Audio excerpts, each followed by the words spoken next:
ఇలా రోజులు గడుస్తూ ఉన్నాయి. ఒకరోజు మనోనిధి మానస్ తేజ్‌ని వరుణ్ రాజ్ గురించి అడుగుతుంది. అప్పుడు మానస్ తేజ్ ఆన్ని మర్చిపో ఇంగా నీ లైఫ్‌లో అంటాడు. అదేంటి అలా అంటావు మానస్? వాడు నాకు ముద్దు పెట్టాడు. ముద్దు పెట్టి ఎలా వదిలేస్తాడు? నన్ను ముద్దు పెట్టుకున్న వాడే నన్ను పెళ్లి చేసుకోవాలి అంటుంది మనోనిధి. ఏ మెంటల్ దానా? ఏ కాలంలో ఉన్నవే నువ్వు? తిక్కదానివా? మైండ్ ఉందా నీకు? ఆ! మైండ్ ఉందా నీకు? అంటాడు మానస్ తేజ్. అప్పుడు నిధి ఆ ముద్దు సీన్ ఒక్కటి జరగకపోతే అంత పట్టించుకునేదాన్ని కాదేమో అంటుంది మనోనిధి. హే ఆపు! ఒక ముద్దుకే పెళ్ళంటే ఈ లోకంలో ఎంత పెద్ద లీస్ట్ ఉంటుందో తెలుసా అమ్మాయిలది నీకు అంటాడు. అయినా అయినా డాష్ గాడు ప్రపోజ్ చేయగానే ముద్దు అడిగిండు. ఆఫ్టర్ ఆల్ ముద్దుకే నువ్వు ఇట్లా చేస్తున్నావంటే ఇంకా కొంతమంది అమ్మాయిలు చేయకూడని పనులు చేస్తారు, చేయకూడని తప్పులు చేస్తారు. కొంతమంది అమ్మాయిలే నీలా ఉంటారు అంటాడు మానస్. ఇలా రోజులు గడుస్తూ ఉన్నాయి. ఒకరోజు తరుణి నిధి మాట్లాడుకుంటూ ఉంటారు. తరుణి నిధితో ఇలా అంటుంది. ఏయ్ నీ ముద్దు ముచ్చట మర్చిపోవా ఇంకా? ఒక ముద్దుకే ఇంత ఓవర్ యాక్షన్ చేస్తున్నావు.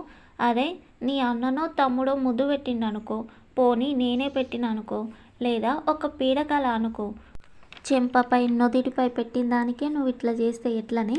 సరే లిఫ్లాగే అనుకో. అయితే ఏంది ఇప్పుడు? వాళ్ళ ఇంటి ముందుకెళ్ళి ధర్నా చేస్తావా పెళ్లి చేసుకోవాలని? ఇప్పుడు వాళ్ళ ఇంటి ముందుకెళ్ళి ఒక బోర్డు పెట్టుకొని ఒక ముద్దుకి 3 ముళ్ళు అని ధర్నా చేస్తావా? నీలా చేస్తే ఇంకా గల్లీ గల్లీకి 10 మంది అమ్మాయిలకు పైగానే ఉంటారు అంటుంది తరుణి. ఇలాంటి తలతో కలిని ముచ్చట్లు మూలకు పడేసి సప్పుడు కాకుండా నీ లైఫ్ నువ్వు చూసుకో అంటుంది తరుణి. అది కాదే, అది తప్పు కదా అంటుంది మనోనిధి. ఏందే తప్పు? తప్పు తప్పని పనికి మాలిన ముచ్చట్లన్నీ ఆలోచించకు నువ్వు. కొన్ని దేశాల్లో ఇది చాలా కామన్ తెలుసా? అయినా వాడే నీకు ముద్దు పెట్టిండు కాబట్టి వాడిదే తప్పు. నువ్వు పెట్టలే కదా, నీ తప్పేం లేదులే అంటుంది తరుణి. నువ్వు ముద్దు పెట్టలే కదా, నీ తప్పేం లేదులే అంటుంది తరుణి. రైటర్ మాట చూసారా? ఈ విషయానికి మనోనిధి ఎంత బాధపడుతుందో. ఆ ముద్దు అనే విషయం మనోనిధి దృష్టిలో చాలా పెద్ద తప్పు. అదొక్కటి జరగకపోయి ఉంటే ఎంత బాగుండు అనేది నిధి బాధ. అందుకే ప్రేమ విషయంలో, లవ్ విషయంలో ఏది కూడా తొందరపడి చెయ్యొద్దు. ముఖ్యంగా ఇలాంటివి చెయ్యొద్దు. ముందే ఈ కాలం ప్రేమలో, ఈ కాలం లవ్లో ప్యూరిటీ అరుదు. తొందరపడి ఏది చేసినా ప్రేమలో తేడా వస్తే అది జీవితాంతం ఒక మచ్చగా మిగిలిపోతుంది. ముఖ్యంగా చేయకూడని తప్పులు అస్సలు చేయకూడదు. ఇక మళ్ళీ కథలోకి వెళ్దాం. ఇక తిరిగి మళ్ళీ 13వ తారీఖు 5వ నెల 2024న ఎలక్షన్స్ జరిగాయి. ఆ రోజున మనోనిధి చాలా ఎర్లీగా వెళ్ళాలని ఓటు వేయడానికి వెళ్ళింది. ఎందుకంటే మళ్ళీ వరుణ్ రాజ్ కనిపిస్తే డిస్టర్బ్ అయిపోతుందని 9:30కి అలా ఓటు వేయడానికి వెళ్ళింది మనోనిధి. వెళ్ళి క్యూలో నిలబడింది. అప్పుడే వరుణ్ రాజ్ వస్తున్నాడు స్కూల్ గేటు నుండి. నిధి చూసింది, కానీ తనని ఏమీ పట్టించుకోకుండా తన వెనకాల ఉన్న ఫ్రెండ్స్తో మాట్లాడుతూ ఉంది. ఈసారి మనోనిధి వైపు వరుణ్ రాజ్ చూస్తూ ఉన్నాడు, కానీ నిధి మాత్రం వరుణ్ రాజ్ని పట్టించుకోవట్లేదు. మళ్ళీ ఇద్దరిది ఒకే రూమ్, అదే 9th క్లాస్. ఇక మనోనిధి ఓటు వేసి చివరిసారిగా వరుణ్ వైపు చూసింది. వరుణ్ లైన్లో నిలబడ్డాడు. నిధి చూసిన టైంలోనే వరుణ్ రాజ్ కూడా నిధి వైపు చూశాడు. నిధి స్కూల్ బయటకు వచ్చి కాంపౌండ్ వాల్ బేస్మెంట్ ఎక్కి గోడ పైనుండి తొంగి చూసింది వరుణ్ రాజ్ వైపు. అప్పుడు కూడా వరుణ్ రాజ్ నిధిని చూశాడు. ఇక కొంతకాలం తర్వాత శేఖర్ మ్యారేజ్ కూడా అయిపోయింది. మొత్తానికి శేఖర్ లవ్ మ్యారేజ్ చేసుకున్నాడు. ఇక మనోనిధి ఎవరితో టచ్లో లేదు. మానస్ తేజ్తో అప్పుడప్పుడు ఫోన్ కాల్స్లో, మెసేజెస్లో మాట్లాడుకోవడం జరుగుతూ ఉంది. అప్పుడప్పుడు అరుదుగా. మానస్ తేజ్తో తన స్నేహం కాలంతో పాటు కదులుతూ వచ్చింది. మానస్ కూడా జాబ్ చేస్తుండటంతో తను బిజీ అయిపోయాడు. ఫ్రెండ్షిప్లో డిస్టెన్స్ వచ్చింది. మనోనిధి ఒకరోజు బస్సులో వెళ్తూ నల్గొండలో మానస్ తేజ్ని చూసింది. వెమ్మటే మెసేజ్ చేసి, ఏ మను, నువ్వు నాకు కనిపించావు తెలుసా? ఫ్రెండ్తో మాట్లాడుతూ ఆ షాప్ దగ్గర ఉన్నావు. అని మెసేజ్ చేసింది. నువ్వెప్పుడు చూసావు, ఎక్కడున్నావు అంటాడు మానస్. నీ ముందు నుండి ఇప్పుడు ఒక బస్సు వచ్చేగా, అందులో ఉన్నా నేను అంటుంది మనోనిధి. అవునా, ఇప్పుడు ఎక్కడున్నావు అంటాడు మానస్. బస్ స్టాండ్లో ఉన్నా అంటుంది మనోనిధి. ఉంటావా అక్కడే, కలిసి మాట్లాడుకుందాం, వెయిట్ చేస్తావా అంటాడు మానస్ తేజ్. చూద్దాం రా, బస్సు రాకపోతే ఉంటా అంటుంది మనోనిధి. కానీ బస్సు రావడంతో నిధి బస్సు ఎక్కి మళ్ళీ మెసేజ్ చేసింది మానస్ తేజ్కి, బస్సు ఎక్కాను మను అని. అప్పుడు మానస్ తేజ్, నీకు కలవాలని లేదు, మాట్లాడాలని లేదులే అంటాడు మానస్. అయ్యో అది కాదు మను, నాకు అలా లేకపోతే నేనెందుకు నిన్ను చూడగానే మెసేజ్ చేస్తా చెప్పు. అందరిలాగానే నిన్ను చూస్తే, అందరిలాగానే నేను చూసి నార్మల్గా వదిలేసేదాన్ని కదా, కానీ నీకు మెసేజ్ ఎందుకు చేస్తాను. నాకు కూడా నీతో మాట్లాడాలని ఉంది, కలవాలని ఉంది, కానీ టైం వచ్చినప్పుడు కలుద్దాంలే అంటుంది మనోనిధి. టైం వచ్చింది ఇప్పుడు, కానీ నువ్వే అంటాడు మానస్. టైం వచ్చింది కానీ టైంకి నేను టైం ఇవ్వలేదు అంటుంది మనోనిధి. హేపో అంటాడు మానస్. మిస్ యూ మను అంటుంది మనోనిధి. మిస్ యూ టూ అంటాడు మానస్. ఇలా కాలం గడుస్తూ ఉంటుంది. రోజులు నెలలు గడుస్తూ ఉన్నాయి. అది 2025వ సంవత్సరం. ఒకరోజు సడన్గా మానస్ మనోనిధికి పెళ్లి కార్డు పంపించాడు. చూస్తే అది మానస్ తేజ్ పెళ్లి పత్రిక. నిధి షాక్ అయిపోయింది. ఒక పక్కన ఆనందం, ఒక పక్కన కొంచెం బాధ. ఒక్కసారిగా అన్నేళ్ల స్నేహం, అందులోని జ్ఞాపకాలు గుర్తుకొచ్చేసాయి. ఏదో తెలియని బాధ కూడా కలిగింది. మానస్ పెళ్ళి అయితే భార్య, ఆ తర్వాత పిల్లలు, ఇక కుటుంబ బాధ్యతలు పెరిగిపోతాయి. స్నేహితులకి ఫోన్ చేసి మాట్లాడే అంత టైం కూడా ఉండదు. ఇద్దరు అమ్మాయిల మధ్య స్నేహబంధం ఉంటేనే, అందులో ఒకరికి మ్యారేజ్ అయితే కుటుంబ బాధ్యతలతో స్నేహంలో ఇద్దరి మధ్య దూరం పెరుగుతుంది. అలాంటిది ఇక్కడ ఒక అబ్బాయి అమ్మాయికి మధ్య ఉన్న స్నేహబంధం ఇది. అనూహ్య మ్యారేజ్ అయినప్పుడు నిధి తనలో తాను ఏడ్చేసింది. అనూహ్యని చాలా మిస్ అవుతాను. అలాగే మానస్ తేజ్ మ్యారేజ్ అనగానే ఆనందంతో పాటు కాస్త బాధ కూడా కలిగింది మనోనిధికి. మొత్తానికి ఇక మానస్ తేజ్ పెళ్ళి కూడా అయిపోయింది. ఇలా కాలం కొనసాగుతూ ఉంది. మనోనిధి వరుణ్ రాజ్ ప్రేమ కోసం పరితపించింది. చాలా ప్రేమించింది తనని. తన ప్రేమ కోసం 10 years వెయిట్ చేసింది. 10 సంవత్సరాలు ఎదురు చూసింది. తను ఒక్క ఫోన్ కాల్ కానీ, ఒక్క మెసేజ్ కానీ చేస్తే బాగుండునని ఆశతో, ప్రేమతో ఎంతో ఎదురు చూసింది. తన ప్రేమ కోసం, తన మాట కోసం, తన పిలుపు కోసం, తన కోసం 10 సంవత్సరాలు ఎదురు చూసింది. ఈ 10 yearsలో మనోనిధిని ఎంతోమంది ప్రపోజ్ చేశారు. ఎంతోమంది వారి ఇష్టాన్ని మనోనిధి దగ్గర వెల్లడిపరిచారు, వ్యక్తపరిచారు. కానీ ఏ ఒక్కరికి కూడా మనోనిధి ఎస్ చెప్పలేదు. వాళ్ళ లవ్ని మనోనిధి యాక్సెప్ట్ చేయలేదు. ఈ 10 yearsలో మనోనిధి క్లాస్మేట్ అయిన వినోద్ నందన్ కూడా, వినోద్ నందన్ గురించి మాత్రమే ఎందుకు రాస్తున్నానంటే, ఈ వినోద్ నందన్ మనోనిధి వాళ్ళ క్లాస్మేట్. అలాగే మనోనిధి 7th class చదువుతున్నప్పుడు ఈ వినోద్ నందన్ మనోనిధి క్రష్. చిన్నప్పుడు మనోనిధి వినోద్ నందన్ని ఇష్టపడింది. వినోద్ నందన్ 7th class వరకు మనోనిధి క్లాస్మేటే. తర్వాత వేరే ఊరు వెళ్ళిపోయాడు. ఇక 7th class వరకు మాత్రం మనోనిధి వాళ్ళ స్కూల్లో, మనోనిధి వాళ్ళ ఊర్లో వినోద్ నందన్ చదువుకున్నాడు. అప్పుడు వెళ్ళిపోయిన వినోద్ నందన్ మళ్ళీ మనోనిధి డిగ్రీ అయిపోయాక మనోనిధికి మెసేజ్ చేశాడు. వినోద్ నందన్ వరుణ్ రాజ్ కంటే 90% అన్నిటిలో బెటర్ ఉన్న అబ్బాయి. చాలా అందంగా ఉంటాడు, బాగా చదువుతాడు. నిజానికైతే వినోద్ నందన్ బాగా చదువుతున్నాడని, డీసెంట్గా ఉంటాడని నిధి వినోద్ నందన్ని చిన్నప్పుడు ఇష్టపడింది. రైటర్ మాట. చిన్నప్పుడు నిధి ఇష్టపడిన అబ్బాయి కొన్ని సంవత్సరాల తర్వాత వచ్చి నిన్ను నేను ప్రేమిస్తున్నానని చెప్తే ఎంత ఆనందపడాలి. ఏ అమ్మాయి అయినా ఎగిరి గంతేస్తుంది, చాలా ఆనందపడిపోతుంది. వరుణ్పై కోపంతో అయినా వినోద్ నందన్ లవ్కి ఎస్ చెప్తుంది. కానీ నిధి మాత్రం నేను వరుణ్ రాజ్ను ప్రేమిస్తున్నానని చెప్పింది.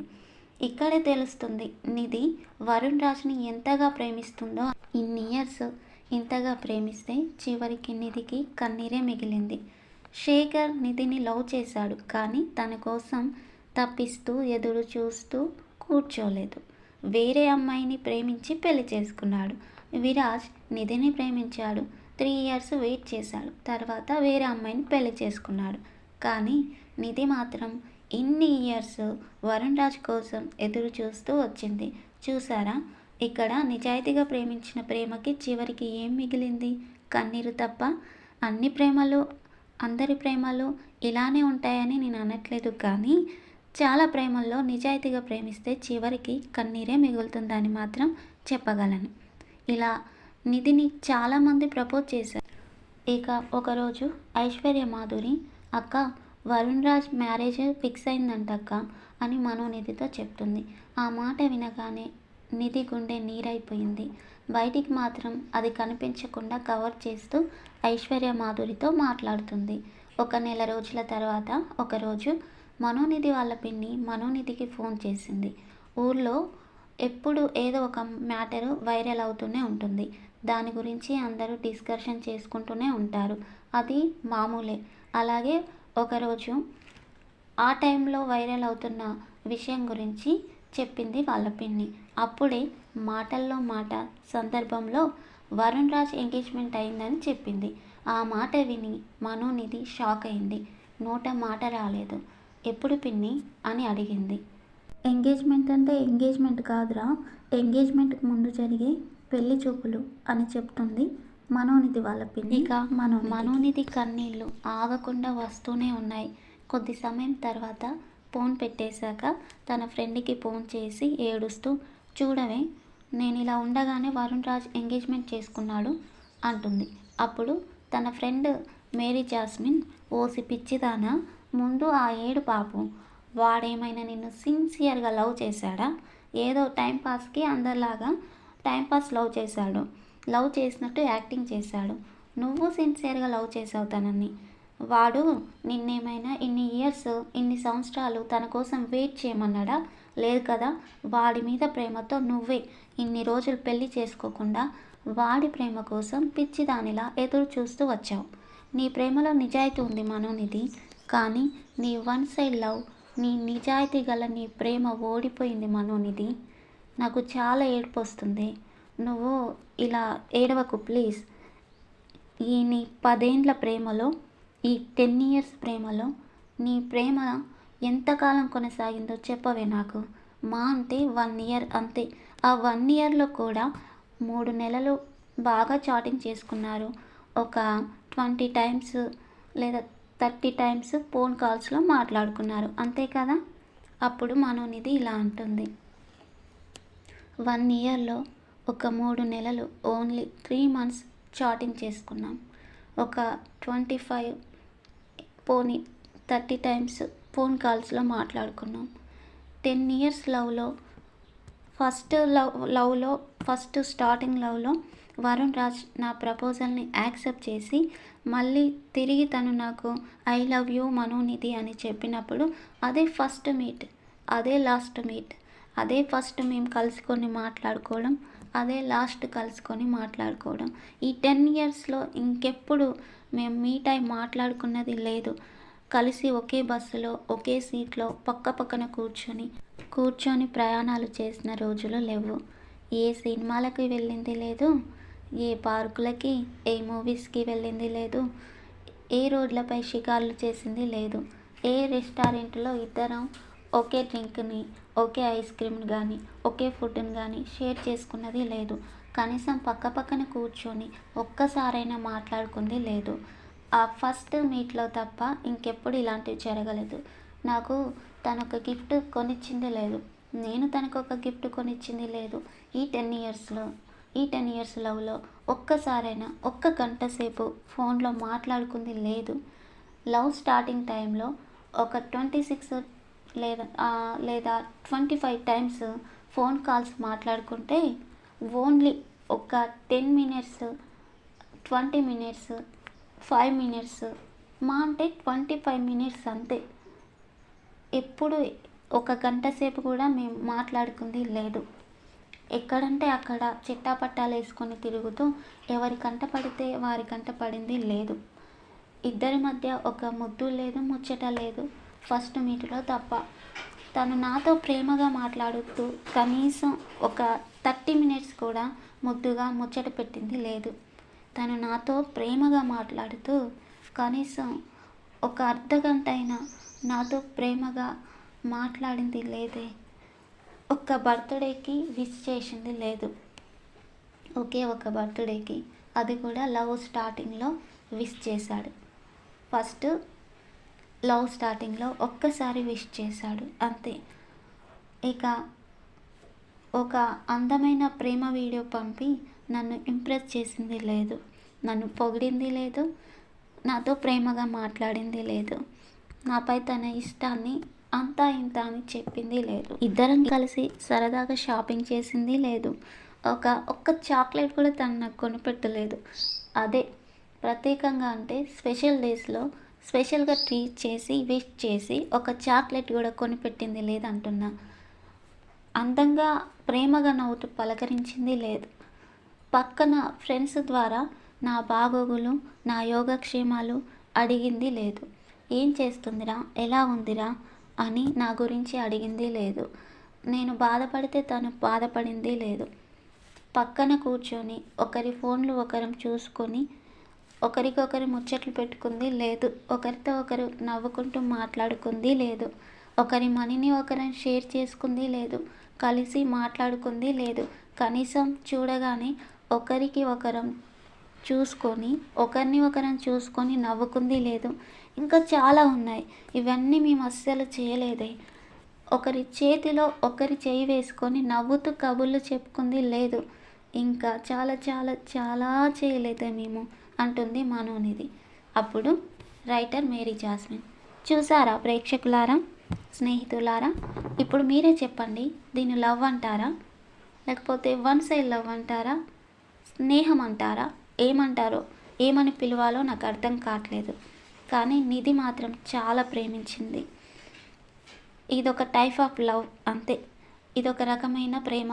మనోనిధి పిచ్చి ప్రేమ, మనోనిధి అమాయకమైన ప్రేమ, అర్థం కాని ప్రేమ, చివరికి ఏమి అర్థం లేకుండా పోయిన ప్రేమ, చివరికి ఏ అర్థం లేకుండా పోయిన ప్రేమ, అంతు చిక్కని ప్రేమ ఈ మనోనిధి ప్రేమ.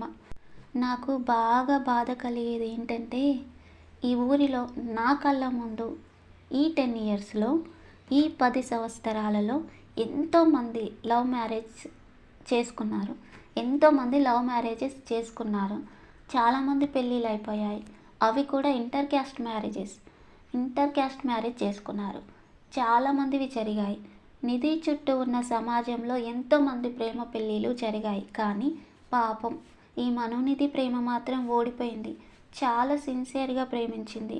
ఆస్తిని కానీ, అందాన్ని కానీ, క్యాస్ట్ని కానీ ఇవేవి మనోనిధి పట్టించుకోలేదు. కేవలం వరుణ్ రాజ్ను ప్రేమించింది.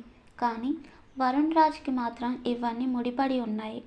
వరుణ్ రాజ్ చుట్టూ ఇవన్నీ ముడిపడి ఉన్నాయి. అందుకే మనోనిధిని దూరం చేసుకున్నాడు. మనోనిధి నిజాయితీ గల ప్రేమ ఈ రోజున ఓడిపోవడం అనేది ఒక దురదృష్టకరం. మనోనిధి నిజాయితీ గల ప్రేమ ఈ రోజున ఓడిపోవడం అనేది ఒక దురదృష్టకరం. పాపం మనోనిధికి ఎందుకు ఇలా జరగాలి? చూడే మనోనిధి, నిన్ను చూస్తే నాకు చాలా బాధ, జాలి కలుగుతున్నాయి, విపరీతంగా ఏడుపు వచ్చేస్తుంది అంటుంది మేరీ జాస్మిన్.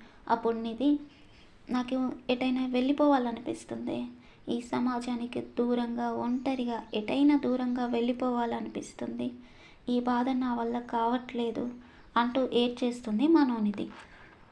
ప్రేమలో ఇన్నేంట్ల దూరం పెరిగాక కూడా ఇప్పుడు కూడా నువ్వు ఇంతలా ఏడుస్తున్నావంటే, ఇంతగా ఏడుస్తున్నావంటే, ఇంతగా వేదన చెందుతున్నావంటే, అదే అప్పుడు ఆ రోజుల్లో ఆ టైంలో వరుణ్ రాజ్ రిత్వినికని పెళ్లి చేసుకుంటే ఖచ్చితంగా చచ్చిపోయేదానివి కదా. అందుకేనేమో ఆ రోజు నీ ప్రాణాలు కాపాడడం కోసం దేవుడు వారి పెళ్ళి కాకుండా చేశాడు. అప్పుడు మనోనిధి, అవునే, ఖచ్చితంగా చచ్చిపోయేదాన్ని, ప్రాణంగా ప్రేమించాను కదా, చచ్చే అంతగా ప్రేమించాను తనని, నా హృదయం తల్లడిల్లిపోయేది, చివరికి మరణించేదాన్ని, అంటుంది మనోనిధి.